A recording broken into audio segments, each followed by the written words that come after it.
আসসালামু আলাইকুম। আশা করছি উপরওয়ালার ইচ্ছায় সবাই অনেক ভালো আছেন। আজকে আমরা ঘুরতে চলে আসলাম কিশোরগঞ্জের নিকলিতে। নিকলির প্রত্যেকটা জায়গাই অসম্ভব সুন্দর। এটিও তার ব্যতিক্রম নয়।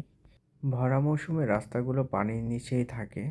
চারিদিকে অথই জলরাশি থাকে। তা আমরা সেই জায়গাটিতে চলে আসছি। এখন পানি কমে গিয়েছে। তো ঘুরতে চলে আসলাম হঠাৎ করেই।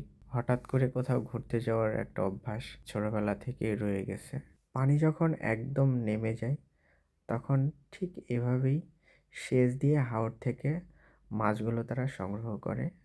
কিশোরগঞ্জের হাওরের মাছ সারা দেশেই প্রসিদ্ধ, এটি সবাই জানে। এদিকে একজন খেপলা জাল দিয়ে মাছ ধরার চেষ্টা করছে। আগের মতো এখন আর এত বেশি মাছ পাওয়া যায় না। এর অন্যতম একটি কারণ হচ্ছে মা মাছ নিধন। শুধু মা মাছ নয়, মা মাছের পাশাপাশি পোনা মাছগুলোও নিধন করা হয়। এরপরেও জীবিকার তাগিদে উনি বারবার চেষ্টা চালিয়ে যাচ্ছেন।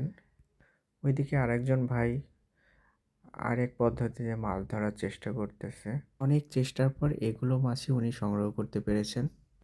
কিশোরগঞ্জ হাওড় অঞ্চলের মানুষের আয়ের অন্যতম একটি উৎস হলো হাঁস পালন।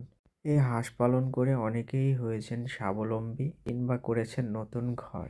এরকম একজনের প্রায় 400 থেকে 500টি হাঁস রয়েছে, যেগুলো প্রত্যেক দিনই প্রায় 300 350 পিস ডিম দিয়ে থাকে। সুন্দর প্রকৃতিটাকে উপভোগ করার জন্য মনের আনন্দে একটু বাইক রাইড করলাম। সুন্দর মুহূর্তের কিছু চিত্র ধরে রাখার চেষ্টা করলাম। নিজ গৃহে ফিরে আসার জন্য রওনা হলাম। সকলের সুস্বাস্থ্য কামনায় শেষ করছি। আল্লাহ হাফেজ।